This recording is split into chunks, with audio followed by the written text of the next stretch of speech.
Georg Elser, Henning von Tresckow, Fabian von Schlabrendorf, Rudolf von Gersdorf, and Claus von Stauffenberg. A simple workman and 4 officers, aristocrats. 5 men who refused to accept the unacceptable. 5 men of honor. 5 men who wanted to kill Hitler. What they didn't know was that Hitler was protected by the luck of the devil. This is their story. The German troops were singing when they first swept across the Russian plains. Hitler called the tune as he led Germany to the brink of world conquest. He had promised his men victory, but he gave them hell.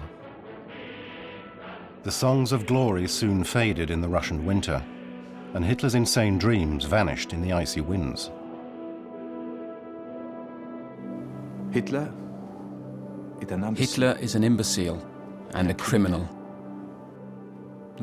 We have to put an end to this society. It's not about telling Hitler the truth. It's about killing him, and I'm ready to do it myself. Is there not a single officer at Hitler's HQ who is able to slay this beast? History may have overlooked them, but a few determined men, some of those who were closest to him, did try to slay the beast. After Hitler first seized power in 1933, more than 30 attempts to eliminate him failed. Hitler had the luck of the devil on his side.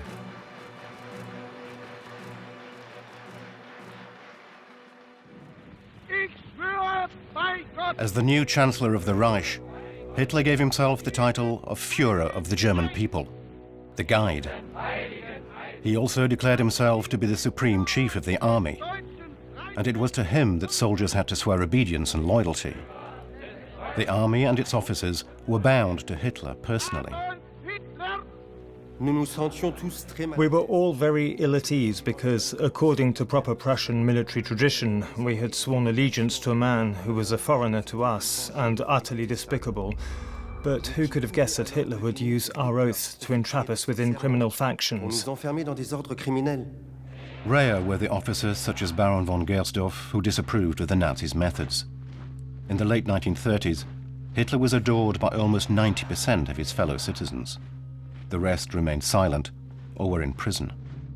But millions formed an ardent swastika around their Führer.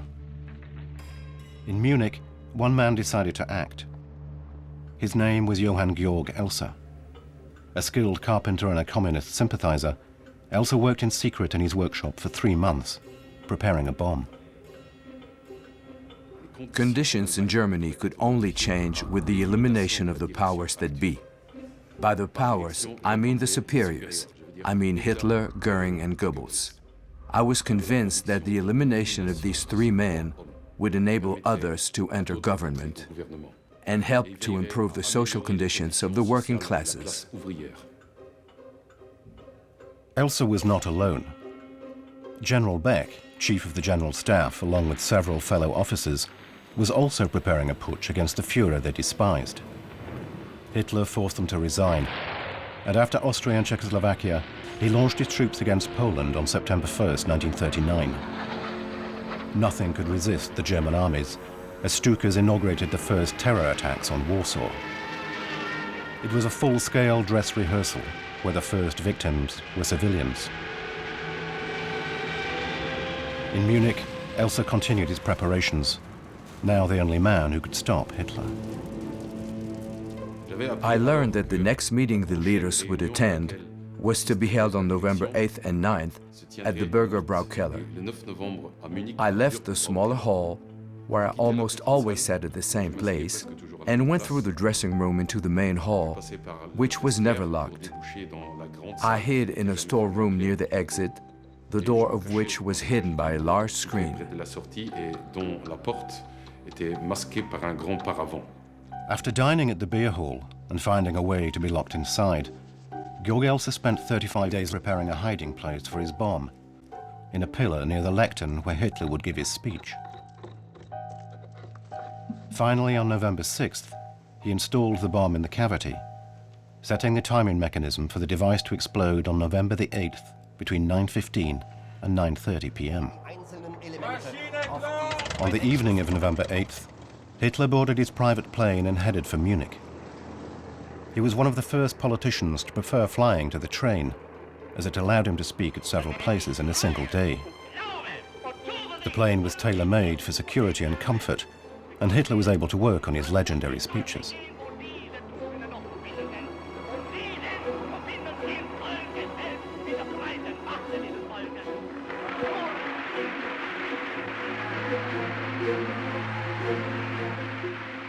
It was not yet 8 o'clock when the Führer entered the packed Bürgerbräukeller. He took the stage at 20:08, but surprisingly ended his speech at 20:58.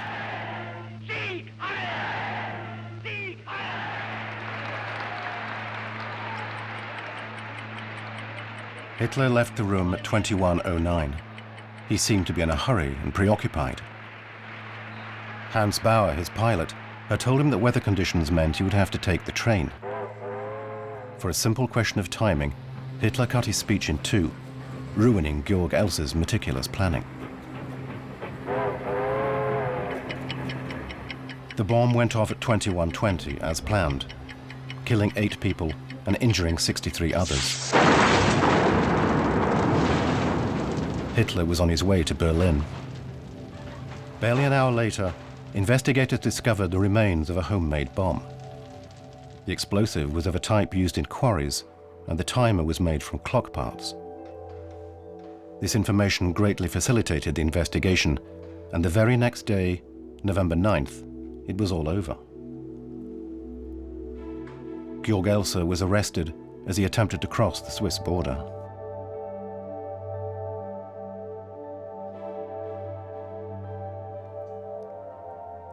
My only considerations involved ways in which the lot of the working classes could be improved and war avoided. I was encouraged by no one, and I was never influenced by anyone else in any way. I never heard conversations of a similar nature. I never heard Radio Moscow say that the German government and regime had to be overturned. I did it so that no more blood would be spilled. I acted alone and was encouraged by no one. I never doubted the worthiness of my action.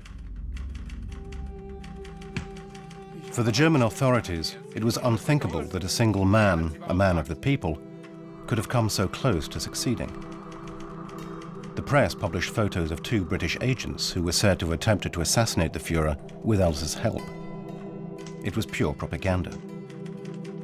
Georg Elser, the loner, was sent to a prison camp to await a trial intended to denounce the role of the British.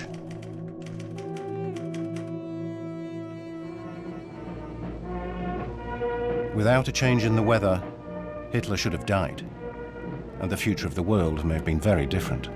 Elser's failed attack was a boon for the Führer. He was able to say that he was protected by divine providence. Soon after the funerals of the victims of the attack, a report drawn up by the SS intelligence service, the SD, noted, "The assassination attempt in Munich has greatly strengthened the notion of solidarity among the population, and love for the Führer has intensified." Despite the reticence of his staff, it was time for Hitler to attack Western Europe. Hitler detested the generals who resisted him. On May 10, 1940, he sent his troops to attack Holland, Belgium, and France. Reputed to be the best in the world, the French army was swept aside in barely 5 weeks. Audacious German planning and the brutality of the Blitzkrieg overcame the French forces betrayed by defective leadership. The French government capitulated. The appalling defeat was consummated with Marshal Pétain's request for an armistice on June 20th. For Adolf Hitler, victory was total. General Keitel, chief of the Supreme Command, now called Hitler Größter Feldherr aller Zeiten, the greatest military leader of all time. Hitler's insane wager had paid off. He was now the master of France and of Europe. For the conquering hero, it was time to explore his new domain. On June 23, 1940, at 6 o'clock in the morning, Hitler made a lightning tour of Paris, escorted by cameramen from the propaganda department. The Arc de Triomphe, the Opera, Madeleine, the Invalides and Napoleon's tomb. and finally, the Trocadero Esplanade, where Hitler posed for the cameras before the Eiffel Tower. A few months later, officers under Field Marshal Erwin von Witzleben planned to kill Hitler during a parade down the Champs-Élysées. But Hitler never set foot in Paris again. With the war won in the West, Hitler turned back to the East. It was time to attack the Soviet Union, or the Judeo-Bolshevik Empire, as he called it. On June 22, 1941, at dawn, Operation Barbarossa began. Hitler sent 125 divisions against the Soviet Union. Preceded by thousands of planes which devastated Soviet defenses in just a few hours, 3 huge armies with 5 million men and 4,300 tanks swept over the Red Army, heading north towards Leningrad, east towards Moscow, and south towards the Ukraine grain belt and the Caucasus oil fields. The greatest military invasion of all time, a warfaring steamroller. Leningrad was soon within artillery range, Moscow less than 100 kilometers away, and Kiev already captured. Nothing could stop Hitler from expanding his Lebensraum, or living space. Red Army losses were colossal, and millions of prisoners were taken, few of whom would survive the Nazis' barbarism. At the Wehrmacht HQ, Marshal Kettel handed out orders to his officers: a license to kill, permission to assassinate. The most frightful document landed on my desk. It bore Hitler's signature and ordered that any commissar or political leader from the Red Army who came into our hands should be delivered to the security services in order to be eliminated or shot in situ. The war was already brutal, and led by Hitler, it would only get worse. Every Wehrmacht unit was to be followed up by an SS group, the Einsatzgruppen, entrusted with mopping up operations. Savage arrests, mass assassinations and executions. No holds were barred, and they enjoyed total impunity beyond all jurisdiction. Their victims were communists, and above all, the Jews.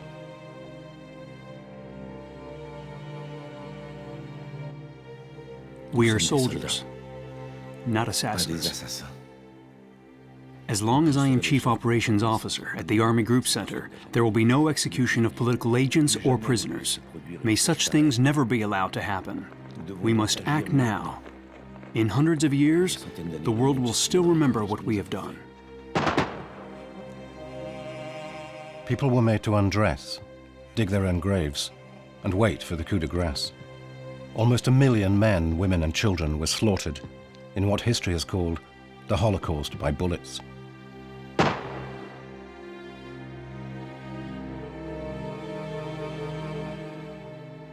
The men who govern us, in my view, are nothing more than common criminals. Their unlawful methods employed both within the Reich and in conquered territories are unworthy of a civilized country. They dishonor Germany and will lead it to its ruin. Schlabrendorf was adjutant to Colonel Henning von Tresckow at the Army Group Center HQ. Von Tresckow had formed a group of faithful allies, all prepared to eliminate Hitler.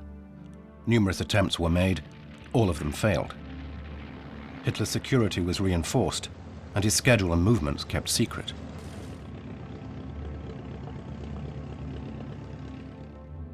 Schmundt, Hitler's chief of staff, had told me that all of Hitler's vital organs were protected from small arms fire by an effective bulletproof vest, and that his cap was lined with a metal plate.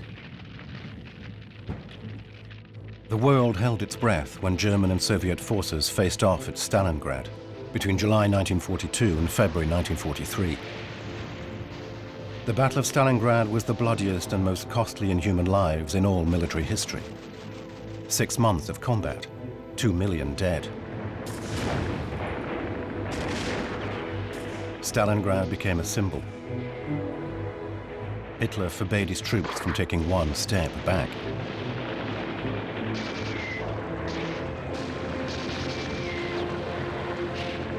Surrounded, overwhelmed and beaten by the Soviets, the cold and hunger, on February 2nd, 1943, more than 90,000 German soldiers surrendered, including 2,500 officers. 24 generals, and a marshal, Friedrich von Paulus. Stalingrad put an end to the myth of Hitler's invincibility.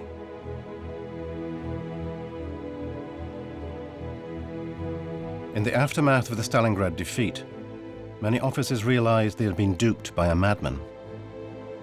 Despite their oath of allegiance, some considered turning against their master, the Führer.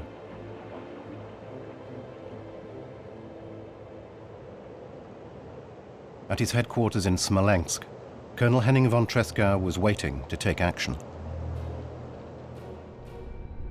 We had learned that Hitler was planning to visit Kluge's command post. The opportunity was too good to miss.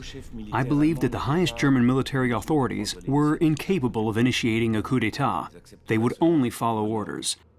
In order to act quickly, I therefore decided to take the first steps myself. There was absolutely no alternative if we wanted to maintain our dignity and self-respect. It had to be done.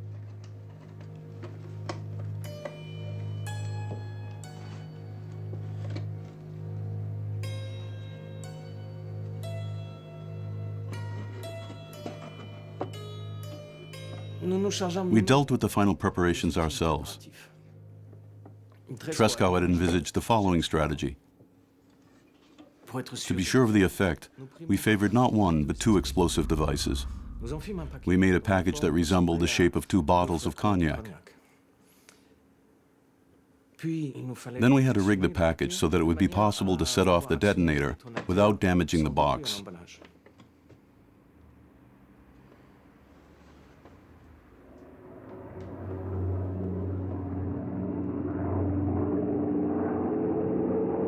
Two identical condors from Eastern Prussia were preparing to land. Security precautions meant that no one knew which plane Hitler was on. The convoy was escorted by fighters. Durchgestanden! Präsentiert das Gewehr!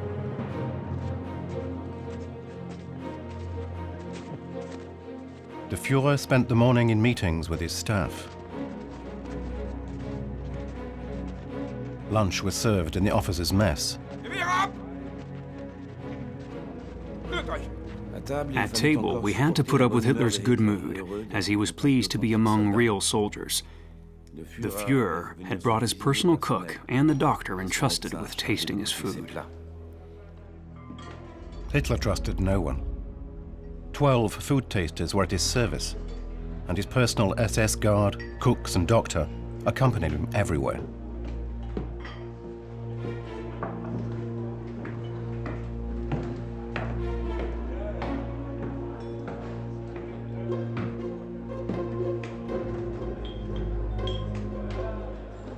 Hunched over his plate with his elbows on the table and only sitting up straight to take a swig from his glass, he was a contemptible sight. Eine deutsche Stadt.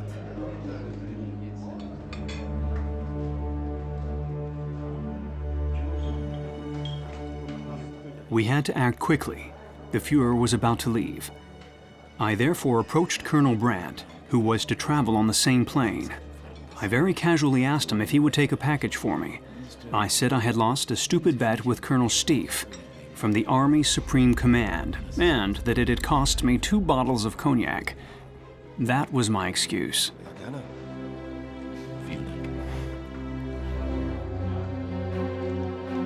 Feldwebelwagen bereitstellen! Wagen bereit! Mehr als zu einem anderen mir bekannten Ort schon fast vor der ersten Stunde meines Aufenthalts erfasst. Achtung! Colonel Brandt agreed to transport the package. All Schlabrendorf had to do was to prime the bomb.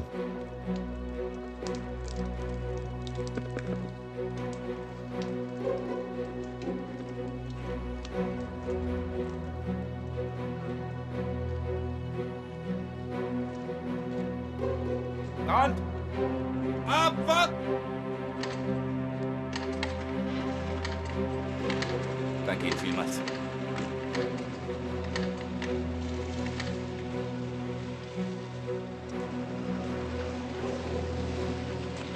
Relieved and certain their duty was done, Tresckow and Schlabrendorf watched the Führer's Condor FW-200 take off, hoping it was destined for hell. We were aware that Hitler's plane had a special security system. It was composed of several separate cells. Hitler's place was armored and designed to enable an immediate escape by parachute. In our opinion, the explosive charge had to be sufficient to blow up the whole plane. If, against all expectations, this didn't occur, the explosion would tear apart such a considerable part of the fuselage that the plane, in any event, would crash to the ground. Accompanied by its twin and under fighter escort, Hitler's plane set course for Berlin. Colonel Brandt was unaware he had smuggled a bomb on board his leader's aircraft.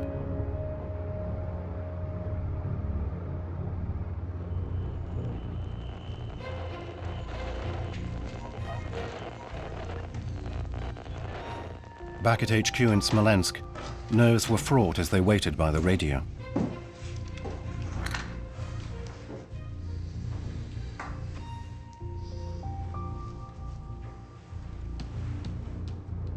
The explosion was to take place after 30 minutes when, according to our calculations, the plane would not be far from Minsk.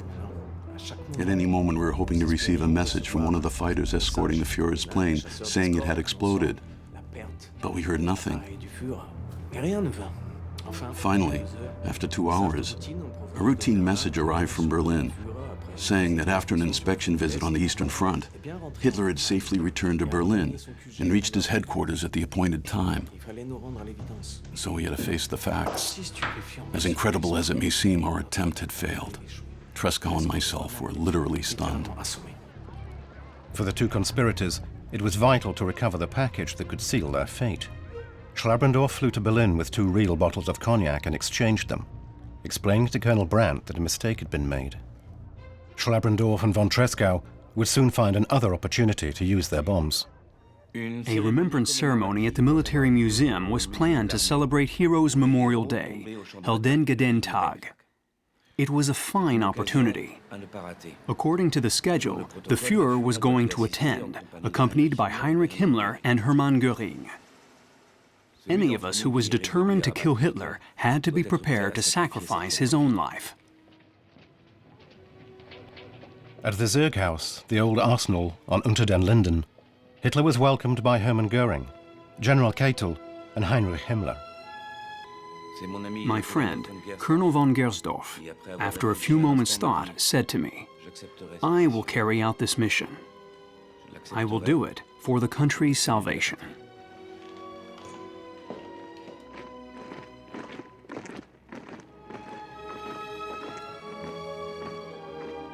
As every year, the ceremony began with a concert in the Court of Honor. On the program this year, Bruckner's 7th Symphony.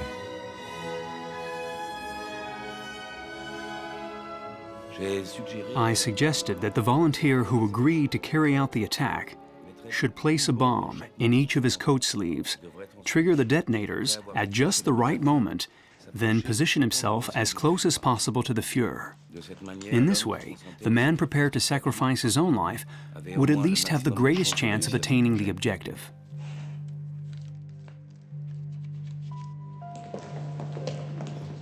After the concert, Hitler was to visit the museum to inspect trophies and weapons taken from the Soviets. Colonel Gersdorf was to act as his guide. In order to be able to salute with his right arm, Gersdorf placed only a single bomb in his left sleeve. After triggering the chemical detonator, he would need 15 minutes to act. At that point, Gersdorf would be close to Hitler, and the mission would be accomplished. When the Führer entered the exhibition hall, General Schmundt, Hitler's aide-de-camp, came up to me and told me that the Führer would only be spending 5 minutes to inspect the trophies. It was therefore no longer possible physically to carry out the plan, as I needed at least 10 minutes. Il me fallait au moins 10 minutes.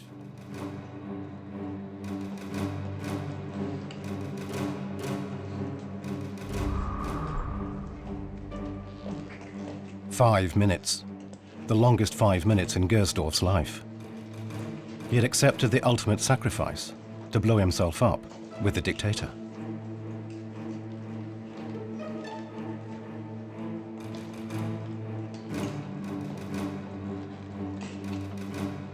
Hitler barely glanced at the trophies. He raced around the exhibition in less than 10 minutes.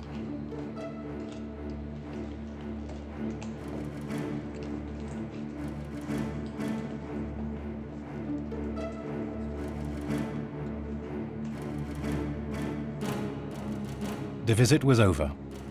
Hitler seemed in a hurry, as if sensing danger, and to his staff's surprise, he left the building, intact.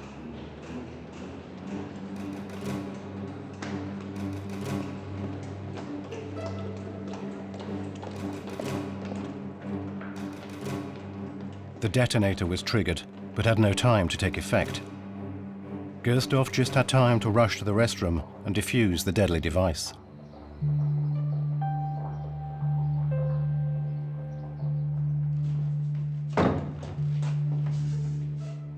Gersdorf was safe and sound, but the mission had failed. The second failure within a week. Unaware of the mortal danger he had avoided, Hitler was now greeting the troops assembled in his honor along Unter den Linden.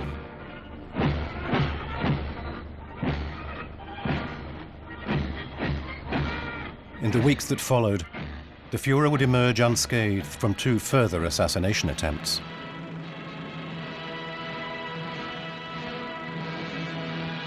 As Germany was losing the war on the Eastern Front and the Allies prepared the Normandy landings, Hitler rewarded General Rommel for his exploits with the Afrika Korps with his Marshall's baton. Erwin Rommel was one of the most popular figures in the Nazis' film propaganda. For the Germans, he was an icon. Tresckow and his fellow anti-Hitler Wehrmacht officers longed for the support of a man that Germany loved and would follow. But Rommel, like many other high-ranking officers, felt he had to respect the oath he had sworn to his Führer. In the winter of 43-44, Hitler sent Rommel, his favorite officer, to strengthen the Atlantic Wall, the defense system intended to prevent landings on the French coast.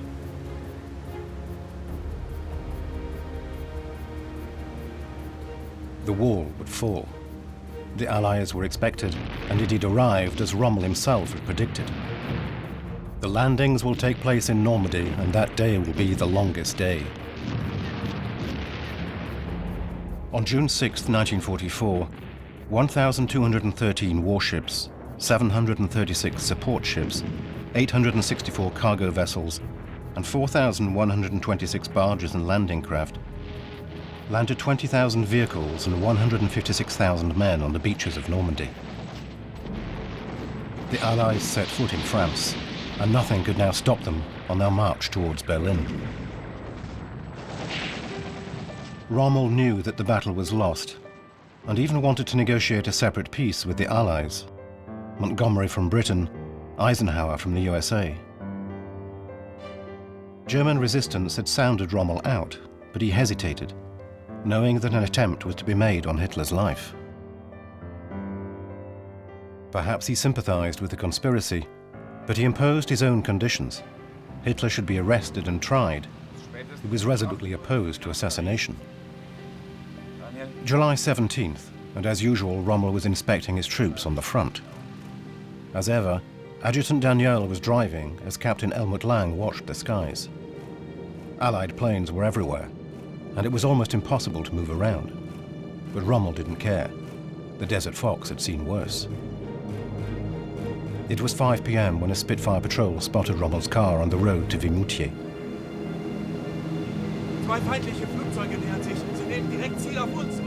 The 2 pilots decided to descend and strafe the vehicle. Captain Lang saw the planes bearing down on them. It was too late to seek shelter. Rommel ordered Daniel to accelerate and to take evasive action.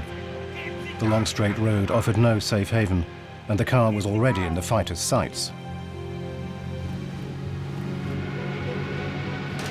Machine guns crackled and bullets ripped through the car. Daniel was hit and killed instantly. The car skidded and spun and hurtled into a ditch.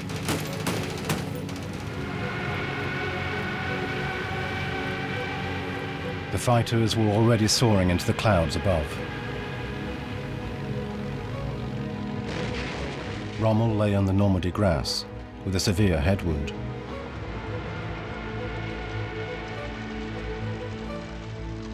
For Stauffenberg, von Tresckow and the resistance, it was an irredeemable loss. They were deprived of the most popular and competent officer who they could have rallied to the cause.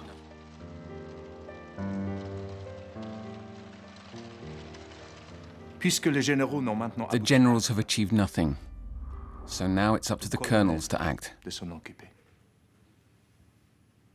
As officers, it's our duty to save Germany. We've accepted that challenge before God in our consciences, and it has to be done, because that man, Hitler, is pure evil. The 20th of July 1944 was destined to be the big day. In Berlin, Colonel von Stauffenberg and his aide-de-camp, Werner von Heften, set off for the Wolf's Lair near Rastenburg. In his bag, Stauffenberg had 2 bombs, the same bombs that had been used for the failed attacks in Smolensk and Berlin. A colonel and a count from old Prussian aristocracy, von Stauffenberg was one of the military nobles who had welcomed Hitler's rise to power. He was a brilliant officer and served under Rommel in North Africa. In 1943, he was seriously wounded and lost an eye, his right hand, and 2 fingers of his left hand. His long convalescence was a period of painful soul-searching. His conscience and sense of honor led him to act, and he joined the resistance led by von Tresckow. His appointment to the Army HQ made him a valuable asset, as he could approach Hitler quite regularly.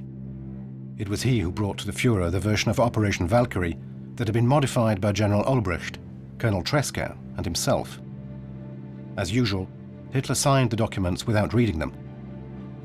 The trap was set, as the modified plans enabled those who possessed them to take control of Berlin, if need be. Kill Hitler, launch Operation Valkyrie, and set up a new government. Germany's fate now rested on Colonel von Stauffenberg's knees. After a flight of 2.5 hours, Stauffenberg and von Heften arrived at the Wolf's Lair. Herr Oberstleutnant, Ihre Ausreise bitte.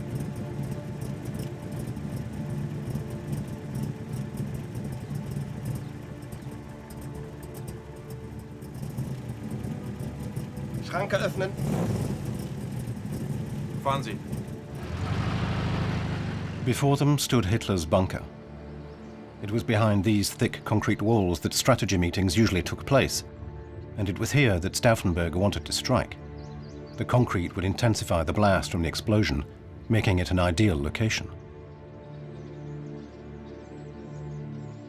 However, because of the heat and reconstruction work, Hitler had decided to hold the meeting in one of the barracks. Wer nicht bereit ist, für sein Dasein zu streiten? Heil, mein Führer. Der Oberstleutnant Stauffenberg. Oberstleutnant. Die Welt ist nicht da für feige Völker. Wo kann ich mich frisch machen? 12:20. After greeting Hitler and his staff, Stauffenberg asked for permission to freshen up and change his clothes, as the heat was stifling. Hitler and his entourage immediately headed for the barracks conference room. In a further blow to Stauffenberg, the meeting had been brought forward an hour due to a visit from Mussolini that afternoon.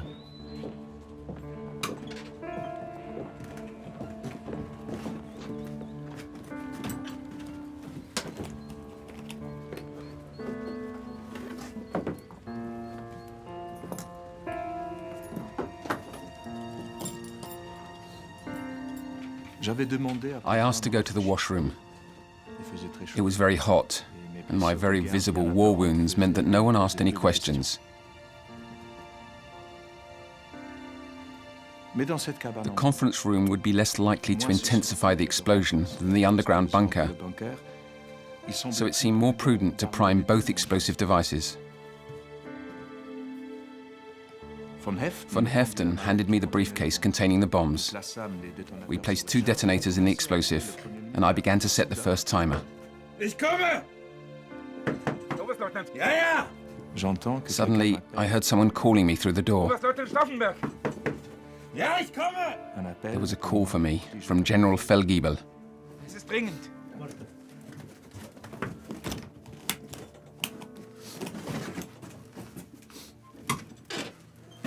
The first charge was set. There was no time for the second. It was in Van Heften's briefcase. Only one bomb. Never mind, it should be enough. 12:25. Around 20 Reich dignitaries and generals gathered in the room around Adolf Hitler. Marshal Kettel presented a report on the situation in the east. Hitler followed attentively, studying troop positions on maps. At 12:30, Stauffenberg sat down at the end of the table to the Führer's right. He greeted his neighbor, Colonel Heinz Brandt, and placed his briefcase on the floor under the table. Kann ich hier meine Tasche abstellen? Natürlich. I put my briefcase on the floor under the table, next to Colonel Brandt's foot. I told him I was leaving it there for a moment, as I had an urgent call to make to Berlin. No one was surprised, as all the officers at this type of meeting are very busy, and there were lots of calls to be made to the front. That was it. Everything was in place. It was merely a question of time. I found a new excuse to leave the room. Ich habe einen Anruf zu tätigen. Gehen Sie.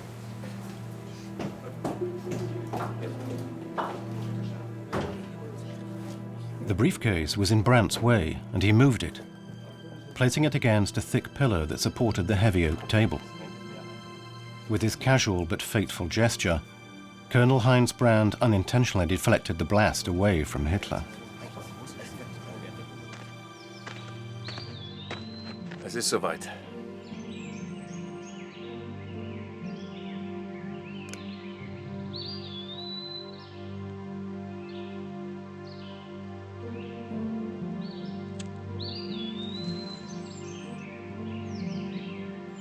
Ich erwarte Sie. 12:40. Stauffenberg had left the building. It was only a matter of time. Ja. Warum? Das ist nicht.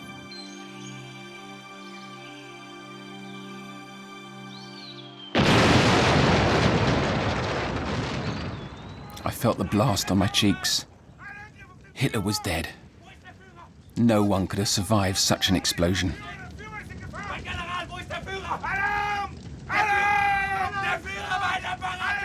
The conference room was blown apart. There was total confusion as guards and soldiers rushed to remove the wounded from the wreckage. Stauffenberg was convinced that Hitler was dead. He saw his body on a stretcher.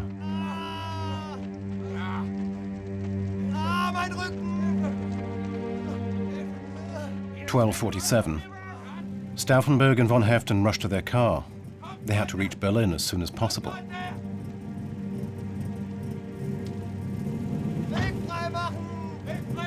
The conspirators believed their accomplices had cut all communications between the Wolf's Lair and Berlin.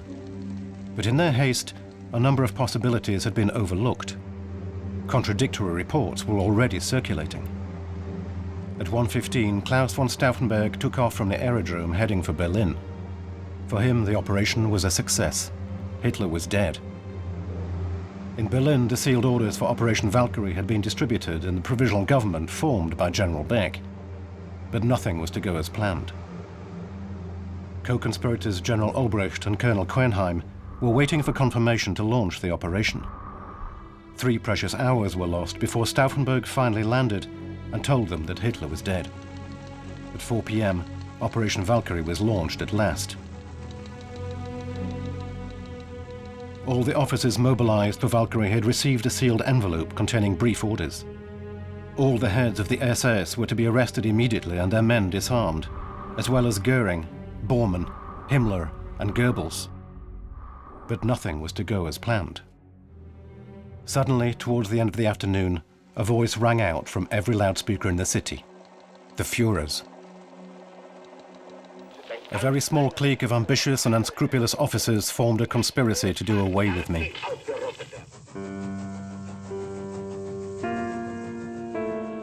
Hitler was alive and kicking. He put on a new uniform to welcome his friend Mussolini at the station only hours after the explosion. Hitler told Il Duce, "I regard this as a confirmation of the task imposed upon me by Providence. Nothing is going to happen to me. Everything can be brought to a good end." A misplaced briefcase, a solid table leg, wooden walls that absorbed the blast, and a few minutes for Stauffenberg to prime the second bomb. Those were the reasons for Hitler's miraculous escape. As Hitler said goodbye to Mussolini, reprisals were already well underway in Berlin, and they would be brutal. Major Otto Remmer, the Guard regiment commander, had been ordered to arrest Goebbels. Goebbels phoned Hitler, who then spoke to Remmer, proving he was alive. The hunt for the insurgents began, and Operation Valkyrie was doomed.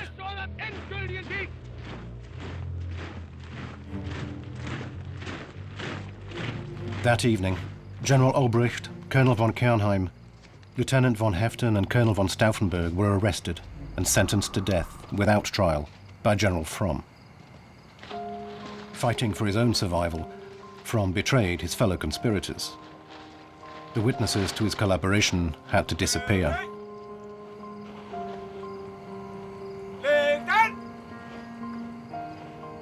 Close to midnight, Stauffenberg and his friends were executed.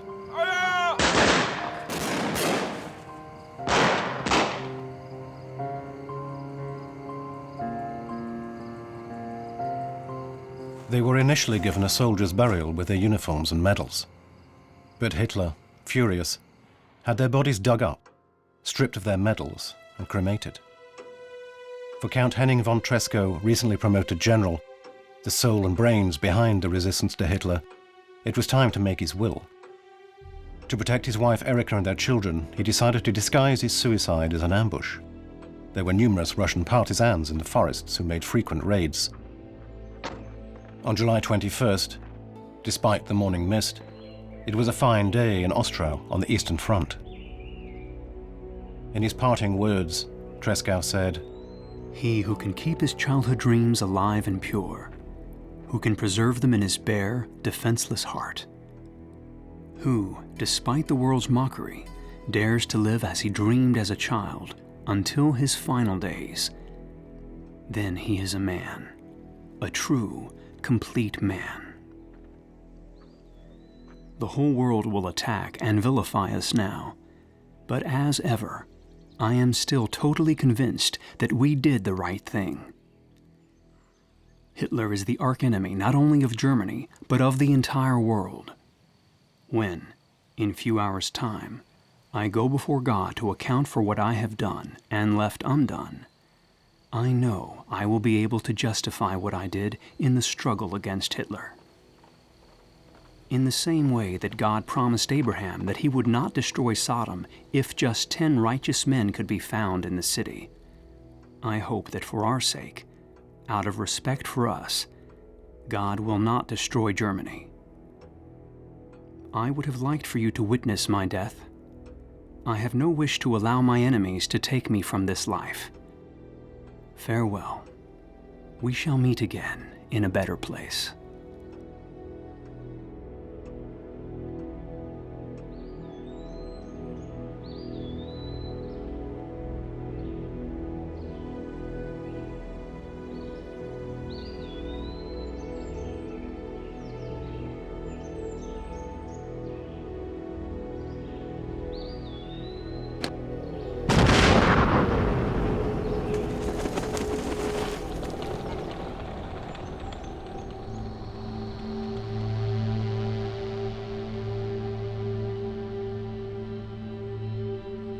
In civilian clothes, stripped of their rank and discharged, the conspirators appeared in court. There would be a single verdict for them all: death. The court was presided by Judge Roland Freisler, already responsible for sentencing thousands of Germans to death for opposing the regime. Almost 200 of them would be sentenced to death, including a marshal, 19 generals, 26 colonels, 2 ambassadors, 7 diplomats, 1 minister, 3 secretaries of state, and the Reich's chief of police. Hitler said he wanted to see their bodies hung up like slabs of meat on butcher's hooks.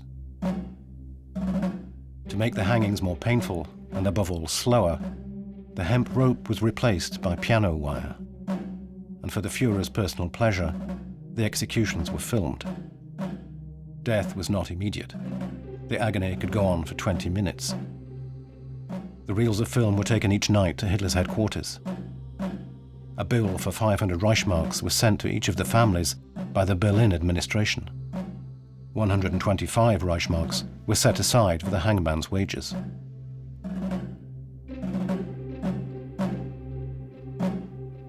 Klappe!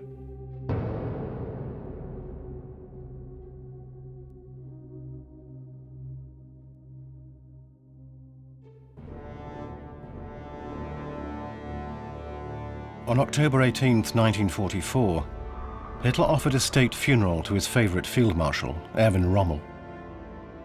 In his eulogy, Marshal von Rundstedt said, "His heart belonged to the Führer." But only 4 days previously, at midday, two generals had arrived at Rommel's home to propose a rather sinister deal. During the post-Valkyrie investigation, Rommel's name was said to have been mentioned during certain interrogations. Hitler therefore ordered that Rommel should face the ignominy of a trial or commit suicide with honor and the guarantee that nothing would happen to his family. After kissing his wife and his son, Manfred, Rommel climbed on board the general's car. 5 minutes later, he swallowed 2 cyanide capsules.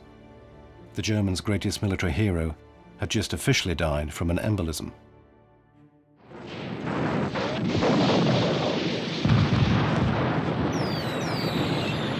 Hitler had threatened to unleash a storm on the world, but now it was over Germany that the storm raged.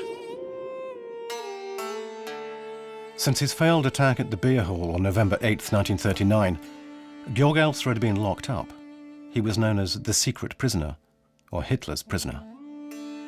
At the Dachau concentration camp on April 9, 1945, on orders from the Führer himself, 2 SS officers shot Elser in his cell.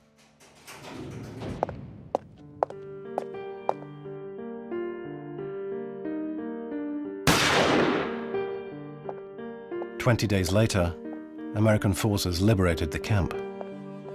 20 days too late to save the man who tried to kill Hitler. On April 20th, 1945, Hitler's 56th birthday, the first Soviet shells fell on Berlin. 2 million more would follow them. In an attempt to stop the Soviets' T-34 tanks, arms were distributed to old men and young boys. Hitler's last army was made up of children not yet 12 years old. After saluting them and sending them to their deaths, Hitler returned to his bunker. He would not leave it again alive. The Battle of Berlin raged for more than 10 days, a bitter, desperate fight, but the Soviets were irresistible. Losses on both sides were appalling. 2,000 Soviet tanks were rendered ineffective, some by unarmed children. The city had no intention of surrendering to the Russians, but it was too late. The Reich, due to last for 1,000 years, collapsed.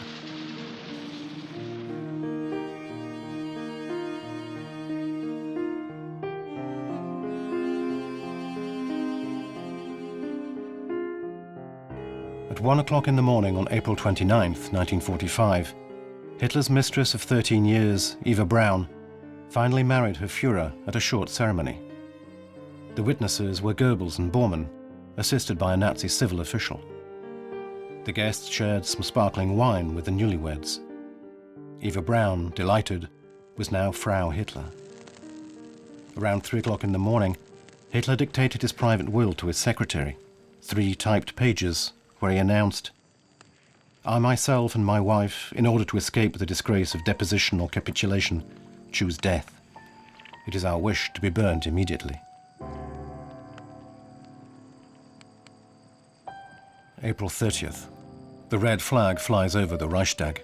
At 3:30 p.m., Hitler retires to his room with his wife, Eva. She has chosen poison.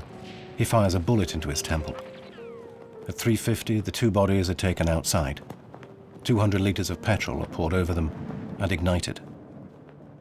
Many people wanted to kill Hitler, but he died by his own hand, when he wanted and where he wanted, in the heart of his capital city, Berlin. War is madness. We have to prevent it. The key figure is Hitler. He has to be killed. The world has to be saved from the greatest criminal of all time. We have to kill him like a mad dog, threatening all humanity. They were guided by their courage and their honor.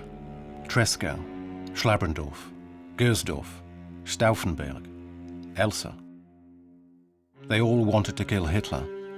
They all failed. If but one of these men had succeeded, millions of lives could have been saved, and the history of the world may have been very different.